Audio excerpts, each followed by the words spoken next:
Good morning and welcome, Paula Ramien, to the first of our RDA Orana conversations that we're doing, that we've started to do at RDA Orana as a series that's actually documenting what's happening during this national pandemic that's affecting everybody. Our focus really is on wanting to diarise what's happening in the region. So what I'd like to do is, I guess, if we just start with a little bit about who you are, where you're located and what your business is. Okay, well, my name is Paula Ramien. I'm the manager of TLE Dubbo, and we basically are an electrical wholesaler. We sell stuff to all of the electricians, contractors, to the general public. And that's what we do. And we're in Dubbo, in Fitzroy Street in Dubbo. So I think one of the things that we wanted to focus on and really understand is how COVID-19 has actually impacted businesses. So what was life like for you at work before COVID-19? Well, it's interesting because before COVID-19 really took off and became an issue, I suppose, we were basically really optimistic that we would get rain. Our whole focus was on getting past the drought and getting people moving onto a new way of being after the drought. We'd had a little bit of rain.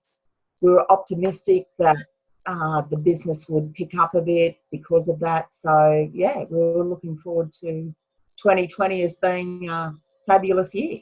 Okay, so I wouldn't have thought that TLE would have been too much impacted by drought. So can you explain that a little bit to me?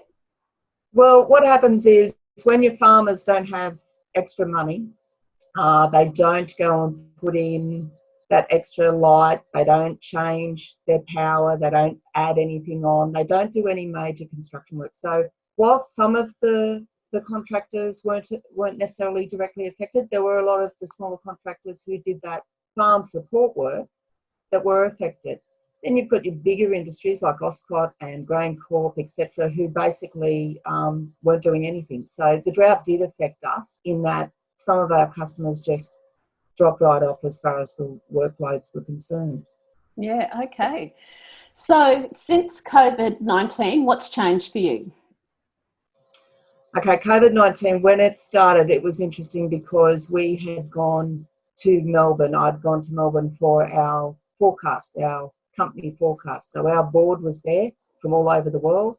We were in Melbourne on the week of the 10th, 11th and 12th of March. So it was the week that they cancelled the Grand Prix.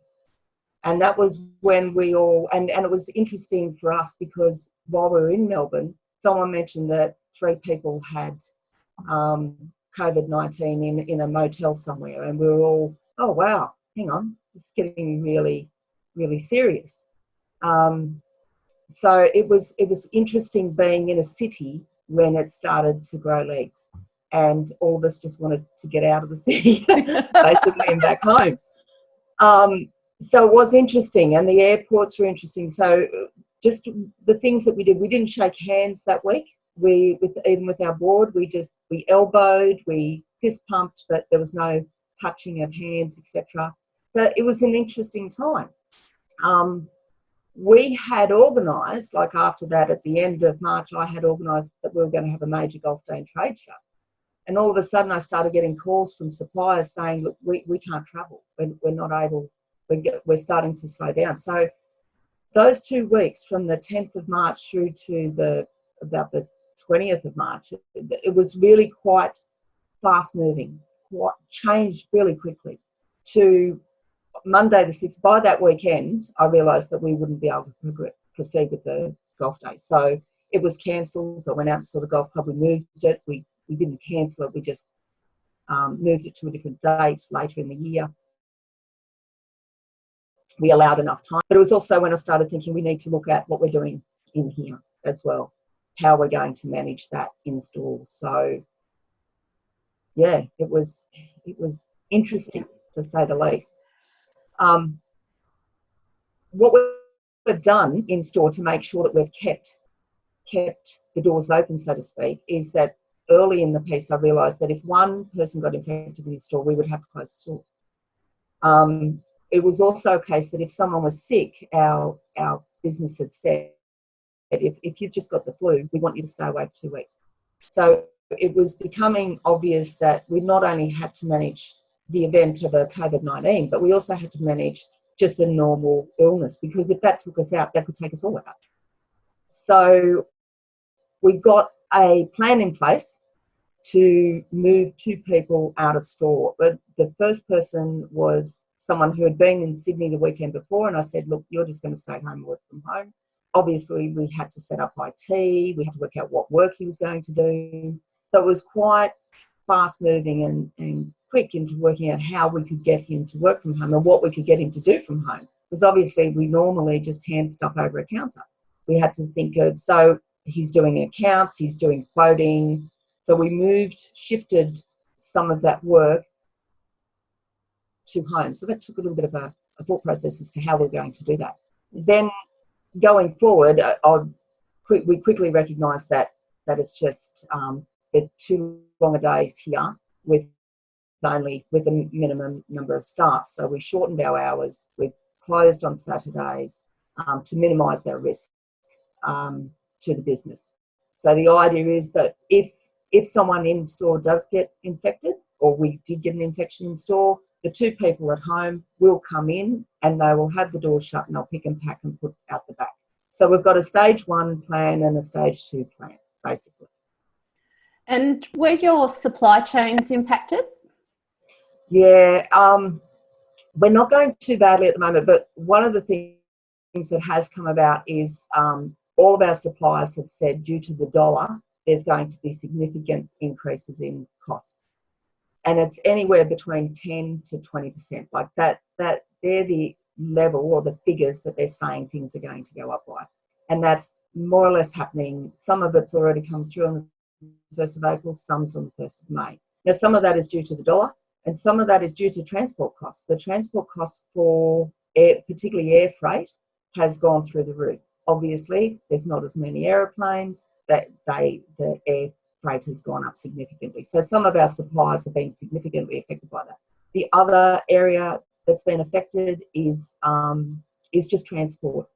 So the trucks are very full, I'm assuming with toilet paper, coming from Sydney to Dubbo, and therefore sometimes we miss out on some of our stuff getting on the truck.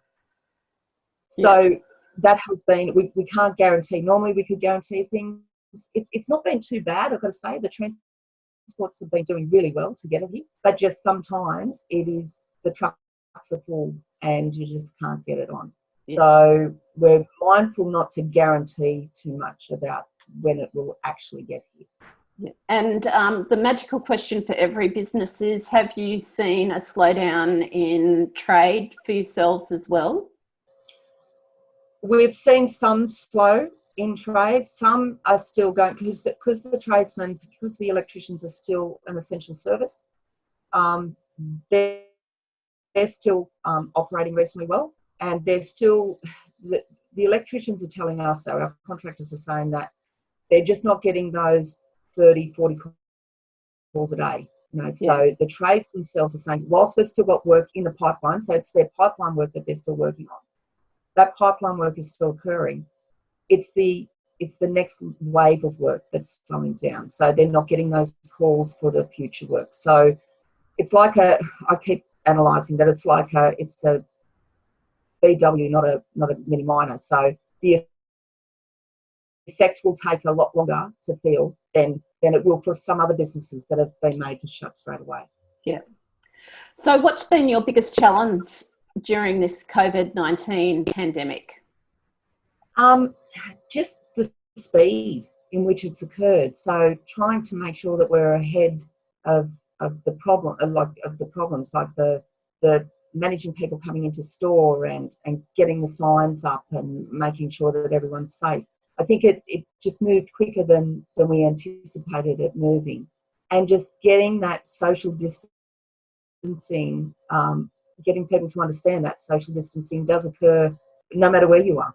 It actually occurs in the store, it occurs outside of the store. So it's just getting that understanding with people that it's a requirement, not an option. Yeah.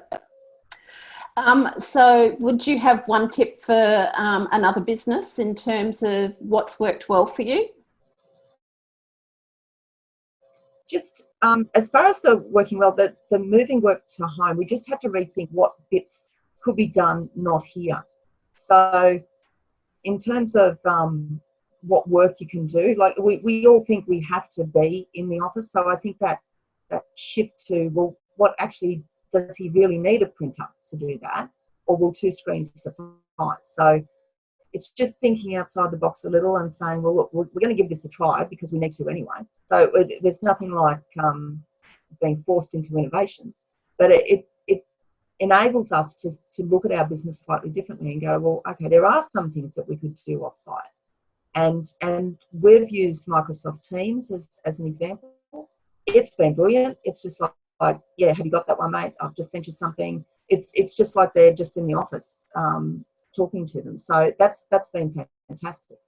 So just looking at different tools that you can use to operate from home. I understand that not everyone can do that. And some of the businesses are not, even within our own company, some of our businesses are smaller. So they've had to do different ways of operating. So they might do a morning and an afternoon, or they might be just closing the doors and picking and stacking. So you really got to look at your own business and see what bits you can or can't shift, and find whatever opportunities you can. And I've got to say, there's a lot of innovation out there at the moment in businesses, both in Dubbo and outside of Dubbo, that it's amazing to me, and it's exciting how they've reinvented themselves. So that's actually my next question. What's something that you've seen that stuck with you that's actually worth shouting out about? Look, I think the takeaways and that they've done out of all of the bistros and that are doing takeaways, they're brilliant. Like they're sending it out there. They're not used to doing deliveries, and yet they're doing it. And you're seeing all this positive stuff, particularly on Dubbo's Thumbs Up page. Like, that's such a great page for all of the great things that are happening in Dubbo and the region at the moment, and the wonderful innovation that people are having. Like, I'm fascinated every time you get on there. You see someone doing something else new, and you just think that's fantastic. Yeah. All right. Thank you, Paula. Now, before we finish, I've got a fast 5 for you that you didn't know about. So here's my fast 5 with you. How many toilet rolls do you have at home at the moment? I think I've got 6. Well, you're going to have to go shopping. We're on a mission at the moment. Fantastic. What are you hoarding? Sorry, what was that, darling? What are you hoarding? Oh, look, when I go shopping, it looks like I'm hoarding, but I'm actually just feeding 2 teenage boys. So we really don't have an opportunity to hoard too much. I'm trying to think of what. My pantry is normally full anyway, so we could live out of it for a couple of weeks without actually out of the supermarket. And that's a normal case for me. So can't say I'm really hoarding anything at the moment. Yeah. Having those 2 teenage boys in the house, I'm sure, actually impacts that. So what are you missing the most? Being able to only go to the supermarket once a week drives me insane, and online shopping drives me insane, that I have to go to the supermarket more than once a week, because I've got teenage boys. 2 packets of cereal does not do us for a week. We need they could nearly eat 1 every afternoon. So it's just going to the supermarket more often. Yeah. And what's your favourite app for staying in touch? Oh, I use Facebook a lot, but we did have a Zoom catch up the other night with some girlfriends, bottle of wine and Zoomed. So it's been fantastic. I've never before now, so it's been fantastic. And it works really well. Really impressed with it. Yeah, fantastic. Last question is, when the restrictions lift, what's the first thing you're going to do? Probably go out to dinner. Try to support someone local, go and get the Chinese, and we'll sit down and have Chinese or whatever. Do something that supports local the local businesses that haven't been able to operate. So yeah, something like that. We're trying to do as much as we can to, to support locals. To stay local. Yeah. That's fantastic. Thank you, Paula, so much for coming online and doing this with me and being the very first of our conversations. Really appreciate you giving up your time for doing this. No, it's really good. And I think it's great that we keep the conversation happening. Keeps us all connected. We're all in this together. Fantastic. Thank you.